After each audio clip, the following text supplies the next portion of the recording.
Hello everyone.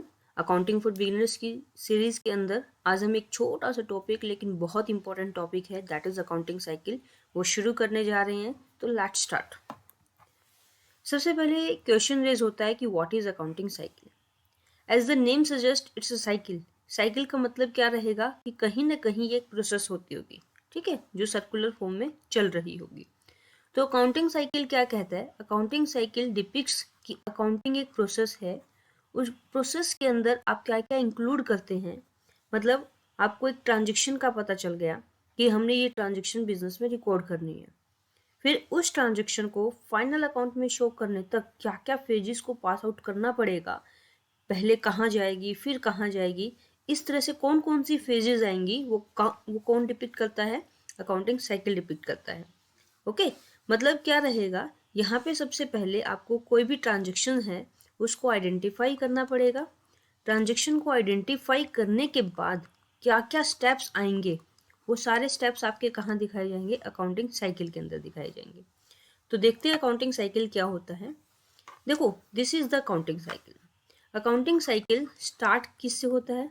Recording of transaction से। This is its first step. Then ledger में जाती है, मतलब कोई भी एंट्री आप डिटेक्ट करेंगे तो उसको आप रिकॉर्ड करेंगे, लेज़र में जाएगी। उसके बाद वो कहाँ जाती है? ट्रायल बैलेंस में। आफ्टर दैट कोई एडजस्टमेंट एंट्री की जाती है। उसके बाद एडजस्टेड ट्रायल बैलेंस आता है। उसके बाद आप क्लोजिंग एंट्री करते हैं और फिर आप फाइनेंशियल स्टेटमेंट प्रिपेयर करते हैं। देख चलिए, इन सभी स्टेप्स को हम वन बाय वन डिस्कस कर लेते हैं। सबसे पहले हम बात करते हैं रिकॉर्डिंग ऑफ ट्रांजेक्शन। इसके बारे में हम हल्का सा पहले पढ़ भी चुके हैं और बाकी अगर हम नाम को देखें तो भी आइडिया हो जाता है। रिकॉर्डिंग ऑफ ट्रांजेक्शन मतलब इसमें क्या होगा? ट्रांजेक्शन्स की रिकॉर्डिंग की जाएगी। मतलब आपको पता है कि ये हमारी बिजनेस की ट्रांजेक्शन है, इसकी हमने क्या करनी है? अब आगे प्रोसेस करना है। तो सबसे पहले आप क्या करेंगे? उसकी रिकॉर्डिंग करेंगे। रिकॉर्डिंग का आपको पता है कहाँ करते हैं? रिकॉर्डिंग कहाँ करते हैं? हम जर्नल के अंदर करते हैं। ठीक है, हमारे पास क्या होती है? एक जर्नल बुक होती है जिसमें हमारे पास डेबिट क्रेडिट कॉलम होता है और हमारे पास डेट लिखी हुई होती है, लेजर फोलियो होता है और यहाँ पे हम उस अकाउंट की रिकॉर्डिंग कर देते हैं ड्यूल एंट्री कंसेप्ट को फॉलो करते हुए। जैसे कि हमने पहले डिस्कस किया था, लाइक राम से अगर कोई चीज़ परचेज की गई है तो हम क्या एंट्री करते थे? Purchase account debit to Ram करते थे। तो आप उसकी यहाँ पे क्या कर देंगे? रिकॉर्डिंग कर देंगे, ठीक है, जर्नल के अंदर। या फिर अगर आपका बिजनेस बहुत बड़ा है तो आप जर्नल की बजाय सब्सिडरी बुक्स फॉलो कर सकते हैं। सब्सिडरी बुक्स में क्या होता है कि बिजनेस की जो इंपॉर्टेंट ट्रांजेक्शन है उसको जर्नल में करने की बजाय आप सब्सिडरी बुक बना लेते हैं। उससे हमें उन अकाउंट्स का, उन ट्रांजेक्शन्स का एक अलग से अकाउंट बनाने की ज़रूरत नहीं पड़ती। मतलब सब्सिडरी उन अकाउंट्स के लिए जर्नल का भी काम करती है और साथ के साथ लेजर का भी काम करती है। या फिर अगर आपका बिजनेस बहुत बड़ा होता है तो हम क्या करते हैं? सब्सिडरी बुक्स बना लेते हैं। सब्सिडरी बुक्स मतलब जब बिजनेस में किसी नेचर की ट्रांजेक्शन बहुत ज़्यादा होती है उसकी अलग से बुक बना ली जाती है। बुक बनाने के बाद उन एंट्रीज की जर्नल में रिकॉर्डिंग करने की ज़रूरत नहीं पड़ती है। सब्सिडरी बुक में हम कौन कौन सी बुक्स बना सकते हैं? एक कैश बुक होती है जो लगभग हर एक बिजनेस ऑर्गेनाइजेशन में बहुत इंपॉर्टेंट रहती है और लगभग प्रिपेयर की जाती है। आप परचेज बुक बना सकते हैं सब्सिडरी बुक के अंदर। आप यहाँ पे सेल्स बुक भी बना सकते हैं। आप यहाँ पे परचेज रिटर्न बुक भी बना सकते हैं, मतलब रिटर्न आउटवर्ड आपने कोई किया है। आप यहाँ पे सेल्स रिटर्न बुक भी बना सकते हैं कि अगर आपने कोई माल सेल किया था वो आपके पास वापस आया, उसका रिकॉर्ड रखने के लिए। ये सब डिपेंड करता है आपके बिजनेस के साइज़ के ऊपर, आपके बिजनेस के नेचर के ऊपर कि कौन सी ट्रांजेक्शन बहुत ज़्यादा है। अगर आपके बिजनेस में सेल्स रिटर्न, परचेज रिटर्न की ट्रांजेक्शन सिर्फ एक दो होती है, बहुत ज़्यादा नहीं होती है, तो इनके लिए अलग से बुक बनाने की ज़रूरत नहीं है। उसके बाद आप बीआर की बुक बनाते हैं, बिल रिसीवेबल के लिए बुक बना सकते हैं। उसके बाद आप बिल्स पेएबल के लिए भी बुक बना सकते हैं। जब आप सब्सिडरी बुक बना रहे हैं तब आपको सिंपल जर्नल नहीं बनानी होती, तब हम क्या बनाते हैं? जर्नल प्रॉपर बनाते हैं। ये कुछ भी नहीं है, जर्नल ही होती है, लेकिन इसको जर्नल प्रॉपर में क्या नाम दिया गया कि जो एंट्री आपकी सब्सिडरी बुक्स में नहीं हुई है वो एंट्री कहाँ करेंगे? आप जर्नल प्रॉपर में करेंगे। Is that clear? मतलब जब आप सब्सिडरी बुक बना रहे हैं तब जर्नल को क्या नाम दे दिया गया है? जर्नल प्रॉपर का नाम दे दिया गया है। मतलब आपको रिकॉर्डिंग करनी है, इधर इन जर्नल करेंगे या सब्सिडरी बुक्स के अंदर करेंगे। नेक्स्ट आपका रहेगा लेजर। लेजर क्या होता है? लेजर होता है खाता, मतलब जितनी तरह की ट्रांजेक्शन्स होती है, जितने अकाउंट से रिलेटेड ट्रांजेक्शन्स होती है, उन अकाउंट्स का एक अलग अलग अकाउंट बना दिया जाता है। जैसे आपने माल परचेज किया है तो माल आया आपके पास राम भी आया, श्याम से भी आया, कृष्ण से भी आया, तो अलग अलग पर्सन से सामान आया है, तो अलग अलग पर्सन का आपको अलग अलग अकाउंट बनाना पड़ेगा। तो लेजर के अंदर हम क्या करते हैं? हम अकाउंट बनाते हैं, या यू कैन से कि जो हमारी ट्रांजेक्शन्स होती है उन ट्रांजेक्शन्स को आप क्या करते हैं? क्लासीफाई करते हैं। क्लासीफाई कैसे करते हैं? क्लासीफाई का मतलब क्या होता है? बांटना, मतलब वर्गीकरण करना। क्लासीफाई ये आप इस कंसेप्ट से करते हैं कि सेम नेचर की ट्रांजेक्शन एक ही जगह चली जाए अकॉर्डिंग टू देयर नेचर। जैसे कि आपने अलग अलग अकाउंट बना रखे हैं। आपने एक राम का अकाउंट बना रखा है, आपने एक श्याम का अकाउंट बना रखा है, ठीक है। तो जो राम का अकाउंट है उसमें राम से रिलेटेड जितनी भी एंट्री है वो आप राम के अकाउंट में लिखेंगे, ताकि आपको वन टाइम फिगर में पता चल जाए कि राम से आपका कितना लेना है और कितना देना है। और शाम से रिलेटेड अगर कोई एंट्री है तो वो शाम के अकाउंट में लिखेंगे, ताकि आपका शाम से क्या डीलिंग चल रही है वो आपको डायरेक्ट वन नज़रों में ही पता चल जाए कि क्या कंसेप्ट है, शाम से आपका क्या लेना देना है, ठीक है। तो इसीलिए यहाँ पे क्या होता है, सेम नेचर की ट्रांजेक्शन को आप क्या करते हैं? एक ही जगह रिकॉर्ड कर देते हैं, वो आपका लेजर कहलाएगा, ठीक है। नेक्स्ट आपका क्या रहता है? ट्रायल बैलेंस रहता है। ट्रायल बैलेंस में हम क्या करते हैं? जो आप लेजर बना चुके हैं, लेजर के अंदर आप अलग अलग अकाउंट्स बना चुके हैं, उनसे रिलेटेड सारी एंट्री आप अकाउंट में पोस्ट कर चुके हैं, ठीक है। लेजर के अंदर अकाउंट एंट्रीज को लिखना अकाउंट पोस्टिंग कहलाता है। तो अकाउंट्स के अंदर आप क्या कर चुके हैं? सारी एंट्रीज को पोस्ट कर चुके हैं। तो आपने जैसे राम का अकाउंट बनाया होगा, तो राम के अकाउंट में अगर आपने कोई 100 ट्रांजेक्शन्स लिखी होंगी तो 100 की 100 ट्रांजेक्शन वहाँ लिखी होंगी, है ना। आप क्या चाहते हो कि वन टाइम फिगर में मुझे पता चल जाए कि राम का नेट बैलेंस कितना है, राम को नेट कितना देना है या राम से नेट कितना लेना है। तो हम क्या करते हैं? राम के अकाउंट की हम बैलेंसिंग कर लेते हैं। हम ये देखते हैं कि राम से हमें कितना लेना है, कितना देना है। फिर जो बैलेंस होता है उस बैलेंस को हम क्या करते हैं? ट्रायल बैलेंस के अंदर लिख देते हैं। ट्रायल बैलेंस के अंदर लिखने से क्या होगा? लाइक यहाँ पे 2 कॉलम होते हैं, एक डेबिट कॉलम होता है, एक क्रेडिट कॉलम होता है। ये आपका पर्टिकुलर रहता है। यहाँ पे आपने लिखा होगा राम। यहाँ पे अगर इसके डेबिट में है 50,000, इसका मतलब क्या है? राम के पास 50,000 हमारे एक्स्ट्रा हैं। राम से हमने क्या करना है? 50,000 लेनी है, ठीक है। ठीक इसी तरह आपने शाम का अकाउंट बनाया हुआ होगा। शाम के अकाउंट में क्रेडिट बैलेंस है मान लीजिए 70,000 रुपये का। तो इसका मतलब क्या होगा कि आपने शाम को 70,000 रुपये देने हैं, ठीक है। तो आपको अब सारी आइटम अलग अलग देखने की जरूरत नहीं पड़ी, सिर्फ एक फिगर से आपको पता चल गया कि राम के साथ आपका कितना बैलेंस चल रहा है और शाम के साथ आपका कितना बैलेंस चल रहा है। तो ट्रायल बैलेंस क्या करता है? ये सारी ट्रांजेक्शन्स को समरी फॉर्म में प्रेजेंट करता है। समरी फॉर्म मतलब उनकी वन फिगर प्रेजेंट करता है कि उनसे क्या कुछ हिसाब किताब चल रहा है। ट्रायल बैलेंस के बाद हम क्या करते हैं? कुछ एडजस्टमेंट एंट्रीज करते हैं। बेसिकली क्या होता है कि आपने ट्रायल बैलेंस बना दिया, उसके बाद आपको पता चलता है कि हाँ हमारी कुछ एंट्रीज करना तो भूल गई। क्योंकि जैसे ही अगर कोई फाइनेंशियल ट्रांजेक्शन हुई थी वो तो आपने प्रूफ देख के आपने रिकॉर्ड कर ली, हो सकता है कि आप वो भी भूल गए हो। मतलब कोई एंट्री आप करनी मिस हो गई थी, आपकी ओमिशन हो गया था किसी एंट्री को करने से, या आपने कोई एंट्री गलत कर दी, एरर कर दी, ठीक है। या फिर लाइक डेप्रिसिएशन वगैरह की एंट्री आपने नहीं की है, डिस्काउंट ऑन डेटर्स वगैरह की एंट्री आपने नहीं की है, आउटस्टैंडिंग एक्सपेंस, प्रीपेड एक्सपेंसेस की एंट्री आप करना भूल गए थे। मतलब इस तरह की न जाने कितनी सारी एंट्रीज होगी जो आपने नहीं की। इन सभी एंट्रीज का या किसी एंट्री का पता आपको फाइनल अकाउंट्स बनाने से पहले पता चल गया, बिफोर फाइनल अकाउंट अगर आपको पता चल जाता है तो उनके लिए आप क्या कर लेते हैं? ट्रायल बैलेंस के बाद एडजस्टमेंट एंट्रीज कर लेते हैं, ठीक है। जैसे अभी आपने ट्रायल बैलेंस बनाया, ट्रायल बैलेंस बनाने के बाद आप क्या बनाओगे? फिर फाइनल अकाउंट्स बनाते हो, है ना। फाइनल अकाउंट बनाने से पहले आपको पता चल गया कि कुछ एंट्री मेरी मिस्टेक हो गई थी, कोई एंट्री मैंने नहीं की, तो आप क्या करेंगे? उनकी एडजस्टमेंट एंट्रीज पास करेंगे, ठीक है। एडजस्टमेंट एंट्री का मतलब क्या होता है? ये ज़्यादा कुछ होने वाली बात नहीं है। जैसे आप जर्नल बनाते हो उसमें कोई एंट्री लिखते हो, सेम एज इट इज़ आपको इनकी एंट्री करनी है। एडजस्टमेंट क्यों कह रहे हैं? क्योंकि के बाद ये एंट्रीज की गई हैं और फाइनल अकाउंट बनने से पहले की गई है, ठीक है। एडजस्टमेंट फाइनल अकाउंट के बाद भी हो सकती है, बट ये एंट्री फाइनल अकाउंट बनने से पहले तो इनको ट्रायल बैलेंस में एडजस्ट कर सकते हैं, ठीक है ना। तो इनकी एडजस्टमेंट एंट्री करोगे, लाइक अगर आप कोई एंट्री करना भूल गए, आपने शाम को कोई माल क्या किया, सेल किया है, ठीक है, you have sell goods to Shyam, तो आप इसकी क्या करेंगे, सेल की एंट्री कर देंगे, है ना।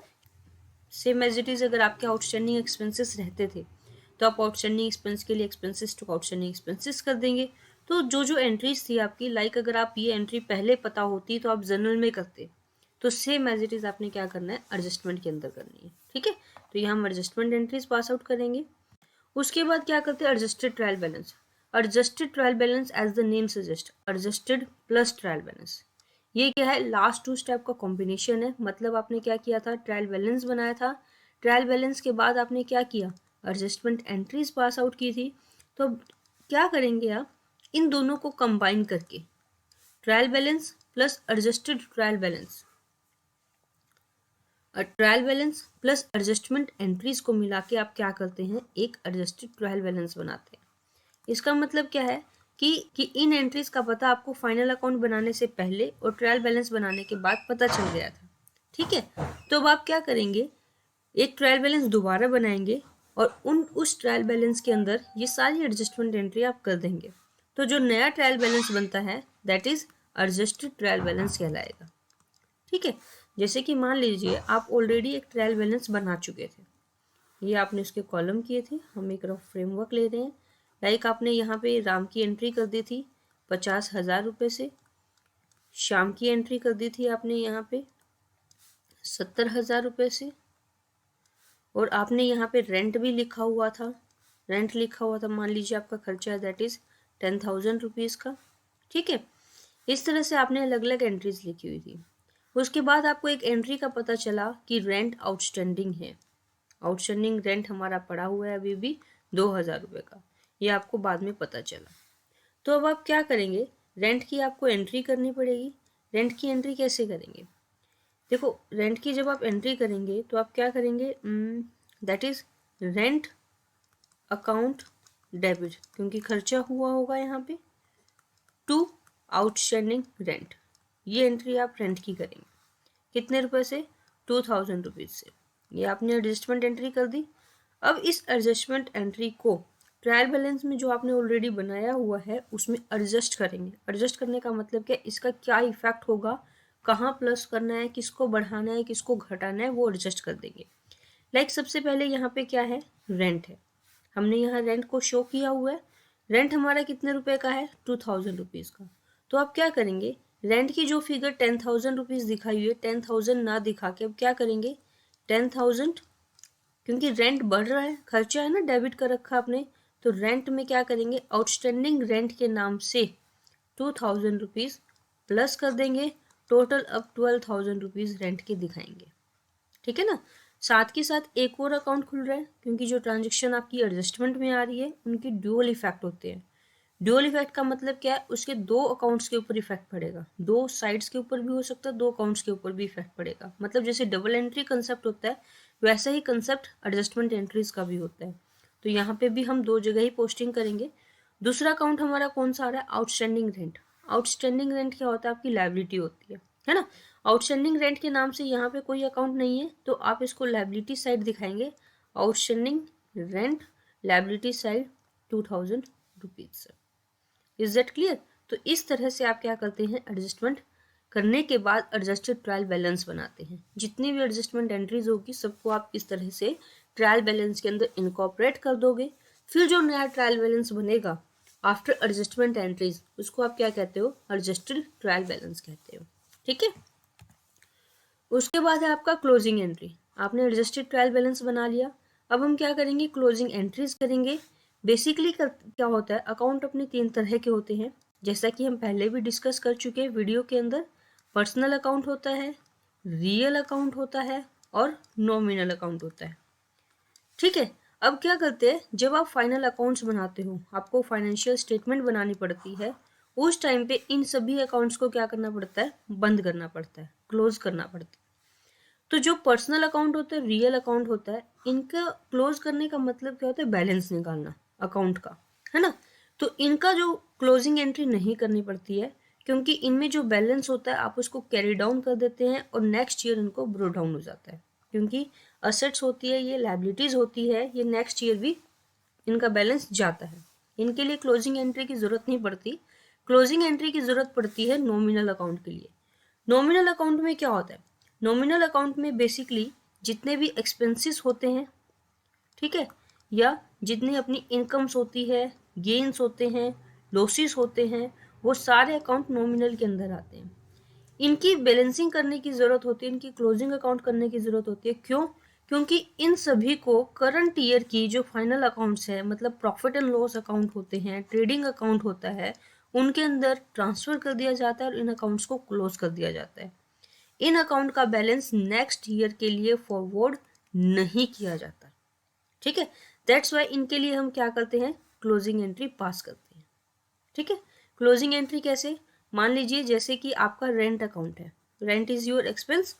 रेंट अकाउंट में आपने देखा बैलेंस बचा हुआ है 10,000 रुपीज़ का, मतलब डेबिट बैलेंस है, आपने रेंट देना है। रेंट अकाउंट का कौन सा बैलेंस है? डेबिट बैलेंस है। अब आप क्या करेंगे? इस अकाउंट को बंद करेंगे, क्लोज करेंगे। ये जो 10,000 रुपीज़ का बैलेंस है ये नेक्स्ट ईयर नहीं जाएगा, ये करंट ईयर का एक्सपेंस है। करंट ईयर के अकाउंट्स के अंदर आप दिखाओगे, उसका इफेक्ट देखोगे, मतलब प्रॉफिट और लॉस देखोगे और उसको बंद कर दोगे, ठीक है। तो इसके लिए आप क्या एंट्री करोगे? देखो, पहली बात, जब हम क्लोजिंग एंट्री करते हैं तो हमें क्या करना है? इस अकाउंट को क्लोज करना है। क्लोज करना है तो एंट्री क्या होती है? रिवर्स होती है। रिवर्स का मतलब क्या है? जैसे रेंट का कौन सा बैलेंस है? डेबिट बैलेंस है ना। तो डेबिट बैलेंस है, तो जब आप इस अकाउंट को बंद करोगे, क्लोज करोगे, तो एंट्री आपको रिवर्स करनी है। मतलब उस एंट्री के अंदर अगर ये डेबिट बैलेंस है तो इसको क्या करोगे? आप क्रेडिट करोगे। एंट्री में क्या हो जाएगा? To rent. Is that clear? कितने रुपए से? 10,000। इसका कितना बैलेंस बचा हुआ है? 10,000 रुपीज। इसको ट्रांसफर कहाँ करोगे? कौन से अकाउंट में ट्रांसफर करेंगे इसको? प्रॉफिट एंड लॉस अकाउंट में, ठीक है। तो आप एंट्री क्या करोगे? Profit and loss account debit to rent account 10,000 rupees से, ठीक है।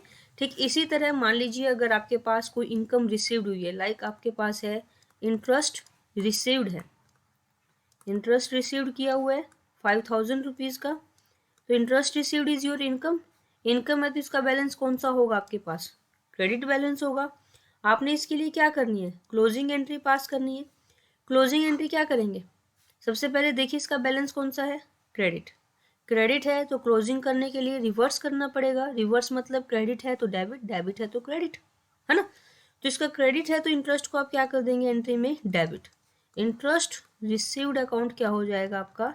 डेबिट हो जाएगा 5,000 रुपीज़ से। टू क्या करेंगे? कौन से अकाउंट में ट्रांसफ़र करोगे इसको? प्रॉफिट एंड लॉस अकाउंट में। टू क्या कर दोगे आप? प्रॉफिट एंड लॉस अकाउंट कर दोगे 5,000 रुपीज़, ठीक है। ठीक इसी तरह आप इन एंट्रीज को क्लोज करते हैं। This is all your closing entry. Clear है? क्लोजिंग एंट्री करने के बाद मतलब आपके जितने अकाउंट्स थे, पर्सनल अकाउंट थे, रियल अकाउंट थे, नॉमिनल अकाउंट थे, सब आपके एक बार के लिए बंद हो चुके हैं, सबकी आप बैलेंसिंग कर चुके हो। बैलेंसिंग हो चुकी है, उसके बाद आप क्या करते हो? फाइनल स्टेटमेंट्स प्रिपेयर करते हो, फाइनेंशियल स्टेटमेंट प्रिपेयर करते हैं। बेसिकली आप यहाँ क्या करते हैं? फाइनल अकाउंट्स तैयार करते हैं ताकि आप फर्दर डिसीजन ले पाए। आप यहाँ पे profit and loss account prepare करते हैं। ट्रेडिंग अकाउंट भी प्रॉफिट एंड लॉस का एक पोर्शन होता है, ठीक है, जिससे आपको क्या पता चलता है? बिजनेस के अंदर कितने प्रॉफिट हुए हैं या कितने लॉस हुए हैं वो पता चलता है। नेट प्रॉफिट कितने हैं, ग्रॉस प्रॉफिट कितने हैं, नेट लॉस कितने हैं, ग्रॉस लॉस कितने हैं वो पता चलता है। उसके बाद आप यहाँ पे क्या प्रिपेयर करते हैं? कंपनी की बैलेंस शीट प्रिपेयर करते हैं। बैलेंस शीट से आपको क्या पता चलता है कि एक पर्टिकुलर डेट को बिजनेस की फाइनेंशियल पोजीशन कितनी है। मतलब अगर आप बैलेंस शीट 31 मार्च 2022 की प्रिपेयर कर रहे हैं तो you will come to know कि 31 मार्च 2022 को हमारी फाइनेंशियल पोजीशन, दैट इज हमारे पास कितनी असेट है और हमारे पास कितनी लायबिलिटी है, कितनी कैपिटल है, वो सारी चीज़ें आपको यहाँ से पता चल जाएगी, ठीक है। इन सभी इन्फॉर्मेशन को आप फर्दर इंटरप्रिटेशन के लिए यूज़ कर सकते हैं। आजकल हम लोग कैश फ्लो स्टेटमेंट भी बनाने लग गए, वो भी एक फाइनेंशियल स्टेटमेंट का ही पार्ट समझा जाता है, जहाँ से आपको क्या पता चलता है? कैश के फ्लो के बारे में पता चलता है। कैश के फ्लो का क्या मतलब है कि मतलब कैश आपका कहाँ से आ रहा है और कैश आपका कहाँ पे जा रहा है।